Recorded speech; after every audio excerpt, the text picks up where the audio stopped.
All right, guys, Wednesday, November the 6th, 2024, and deep into fall here.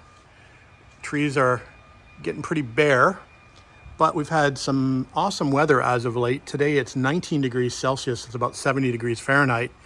For November the 6th, that's rather unusual, and we've got both garage doors up, and more importantly, we've got a car back in the garage up on Jackstands, not just any car. This is my 1959 Triumph TR3A project that we started, if you can believe it, for you longtime viewers of the channel. We started this project 10 years ago. So let's talk a little bit about it. All right, guys, it's been so long, I have no idea even where to start telling you about this car. If you've not been a longtime viewer of this channel, you probably won't know that we started this project about 10 years ago. And if you have a look on my playlists on my channel, you'll see a 1959 Triumph TR3A playlist, which details the everything from the pickup day to the first engine startup, which we did shortly after we picked the car up, just for fun to see if we could get it started. We've never had the car on the road. So anyway, there's been a bit of a lull in the project, let's say, although we have done some work on it in the last couple of years. We did have a 1968 Triumph TR250 project in the middle. We did a 1962 Triumph TR4 project in the middle. I've also done a couple of motorcycle restorations as well. So this car kind of got put on the back burner and sort of occupied the side of the house for some time, and then occupied the left-hand side of the garage here for some time, waiting for me to get back to it. So we finally have it now back up on Jackstands. And if you'd watched my previous video, the plan is for me now to more concentrate on driving my cars during the driving season and then working on the cars over the winter. More restoration-wise, working on the cars. We'll probably still tinker and do small projects during the driving season, but full-blown restorations will be limited probably to the wintertime. So here we are. We're getting close to winter, and the car's up on stands, and we're just about ready to resume work on it. So let's have a little walk around. We'll talk a little bit more about the car and about the project. Okay, so here's where we're at on this car. And again, it's a very difficult project for me to describe. So this body was actually a second body that we started on. I did have the original 59 body from this car, which Ellen actually now has. And this is actually a body from a 57 that we rebodied the 59. This body is in significantly better shape than what the 59 body tub was, and it was going to save me a lot of work because the floors and the sills, for example, are already done. The A posts are already done, or sorry, the B posts are already done. So it's going to save me a lot of labor and time to be able to use this body tub. So it is a body swap from a 57 to 59. There's not a lot of differences in the body tub, but there are some.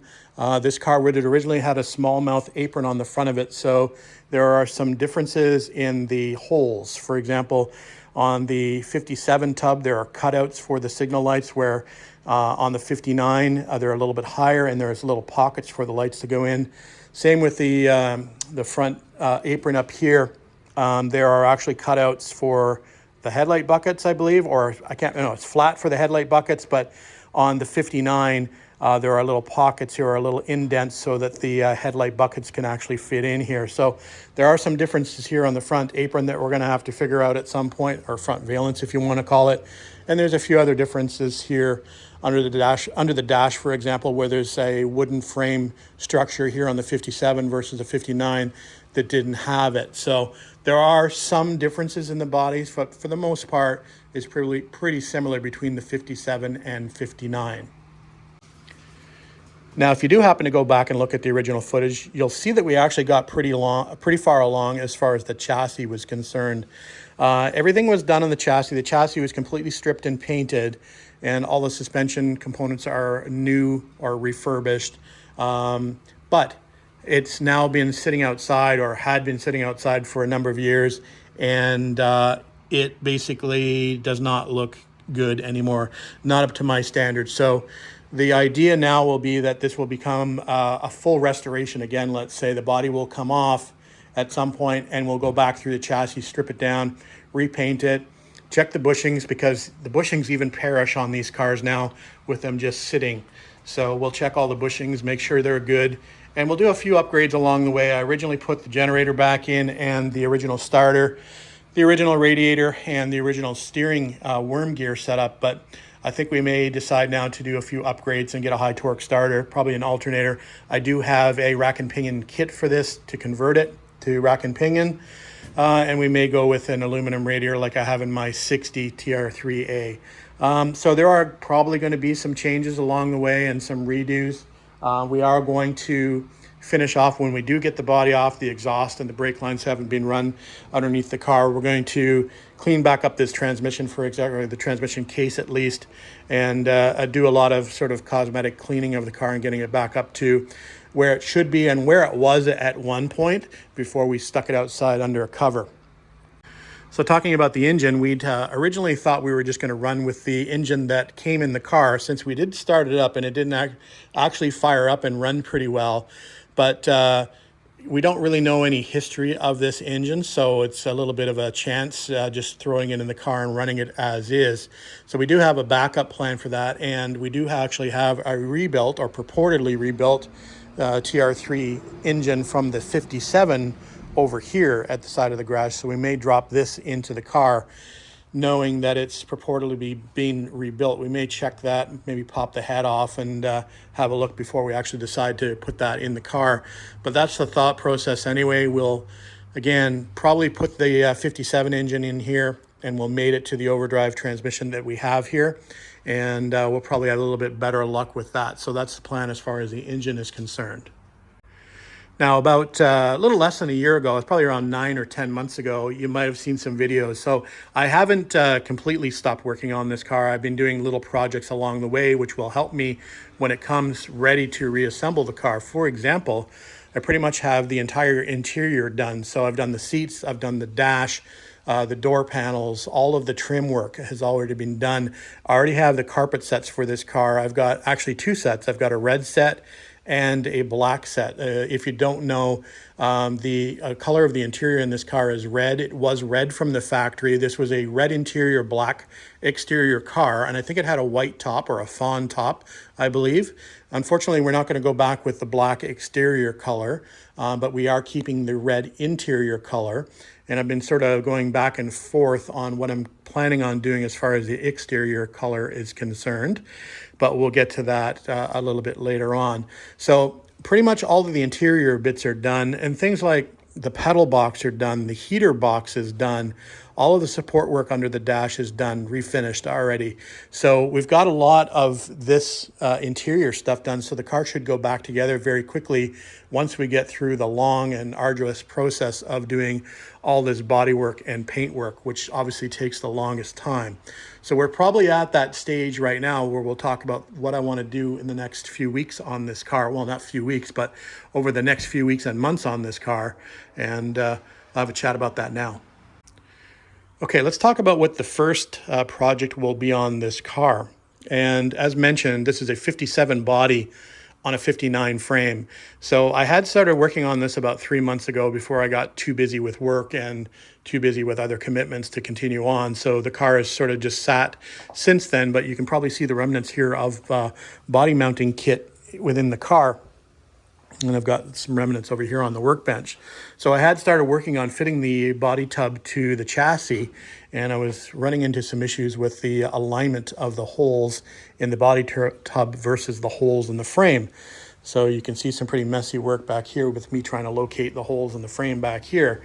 So that was rather challenging. So I'm having some issues as far as fitment is concerned with how the floors were welded in, for example, on this car, and where the bolt hole locations are on the frame. So that has to be figured out. The reason I need to do that is I need to get the body tub shimmed. And if we have a look over here, I'd actually taken some video about this when I was working on the car about 3 months ago, but I've since lost that. So what I'm doing is I'm putting the stock shims and packing pieces in place as suggested by the manual, so we can then hang the panels and see how we're doing as far as panel gaps are concerned and see where we need to work on those. before we get too far, because we're at the sort of the body work stage, I would call it, or the metal work stage. There's lots of areas that need to be hammered and dollied out. There's lots of areas that need to be welded. For example, here on this fender where it's split across the top, there's lots of areas that need some metal repair. As mentioned, that spot here in the front valence is going to need some work to get this valence to fit. I have done some test fittings previously of some of the panels like the bonnet, and that does not fit well at all. So we'll see if it fits a little bit better once we get the body tub bolted down and in place. You can see right now I've got the front fasteners in, so the two at the very front of the car, and there's a couple of sets in the engine bay as well. And the body tub here, I can just actually bounce it because it's just being, you can probably see how bouncy. That's not the frame bouncing, that's the actual body tub bouncing on top of the frame. So front's bolted down, but the rear is not. So the first thing we need to do is to get this fully, like I said, shimmed and packed before we can even think about checking for panel gaps. And obviously we'll probably put the car down on the ground as well, get it off of Jackstands, and do some of our checks as far as fitment is concerned on door gaps, for example, or hood gaps or trunk gaps, etc., etc. So that's really what I need to do as the first order of business, is to get this completely bolted down, this tub bolted down to the chassis before we can go any further and make a plan of action. All right, I want to keep this video fairly short as just a reintroduction of the project, or an introduction to the project if you're new to the channel. If you have been watching the channel for a while, you know that I like to make lists. So this is no different. I've got a list over here of what the intended projects are going to be on this car. And not necessarily in this order, but I think they're going to be relatively close to being in this order. I may jump around a little bit, but here they are. So mount the body tub as discussed. We got to mount it with all the shims and packing pieces in place. We then want to secure all the panels with all of the hardware attached, including the front apron. So we are going to have to do a little cutting to make that fit on those areas that I'd mentioned. So we'll do that initially. We won't worry about it aesthetically until we come to a later part where we're actually doing welding repairs. We also want to put the windscreen on. I think I may have a little bit of an issue with the saddle piece here not being arched correctly, but that will be determined really what the windscreen looks like when that is installed. I have a feeling this is depressed a little bit, but again, we'll get the windscreen on there and have a look and see how that follows the contour of the windscreen and the bottom seal. Then we get into metal repairs. So this is where we're talking about getting into some welding projects and doing some hammer and dolly work. I have actually done a little bit of hammer and dolly work on these front fenders. For example, you see some red here. This is just a red marker that I use to determine as a guide coat, basically, when I'm doing hammer and dolly work. When I'm doing my sanding or filing back over top of where I've done the hammer and dolly work, this is still indicating a low spot here. I've done some work up here as well. You can see some black guide coat up here. So I have done a little bit of hammer and dolly work, but there needs to be a lot more done on this car. There's a lot of areas where there are weird holes in the car. This is probably would have been a wing mount, but not a factory wing mount, because the Lucas mirrors would have only had a single hole, a single large hole. So I'm not sure what kind of mirrors were mounted on this car at some point. But anyway, those things need to be filled and probably pulled or hammer and dollied out, or pulled. If I can get a dolly in behind there, you can see how fairly low that is depressed. I think you can see that in the camera. And there's a lot of other areas here in blue, circled in blue, that need to be addressed. So these all need some sort of metal work. I have done a little bit here on the back already, some body work and some welding on the inside on a previous video. So some work has been done, but not a lot of it. So we'll have to go back and tackle all of the welding repairs and do a lot of hammer and dollying. And we actually have the stud puller up here. We may be able to utilize that in some areas as well. So once the metal work is done, then we get into body work. So we're talking about short strand fiberglass filler and Bondo. So that's a lot of fun and kind of boring.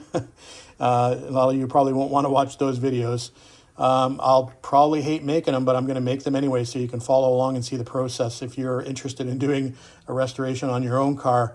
It's a long and arduous process to get the body work done on this car. It's by far the most, I'm going to say, boring part of the project, but it's probably the most rewarding part of the project in the end. Then we get into epoxy primer, and I'm sure we're going to have a discussion about epoxy. And a lot of people will actually put epoxy over the bare metal, and I'm not suggesting that you don't. That's the correct way to actually do it. I actually like to do, or prefer to do, my bodywork on bare metal first, as versus doing my bodywork over epoxy primer. So I'm a little bit old school that way. So I'll do bodywork first and then spray epoxy primer over the top of that to seal in the bodywork. Then we get into things like high build primer, with a lot of sanding involved between the epoxy primer and the high build primer stages. Then we get into paint, and then we get into, at some point, removing the, at the paint process, we'll be removing the body from the chassis and taking, doing the painting off of the chassis. So we'll have to build some structure in order to do that. Then while the body is off, we'll actually do the chassis refurb as mentioned. We'll work on the engine and trans, get the trans cleaned up, the engine swapped out, and we'll probably, as mentioned, strip the frame back down. It should be hopefully in fairly good repair still, but it will need some definite rework. So we'll strip that back down and build it back up. Hopefully that's a fairly quick project. Then we'll put the body on and we'll do the final assembly. That's the order of business. How far I get this winter, I have no idea. It's really going to depend on my work schedule. I still work full time, so it will depend on my work and travel schedule as to how much I can actually be out here in the garage.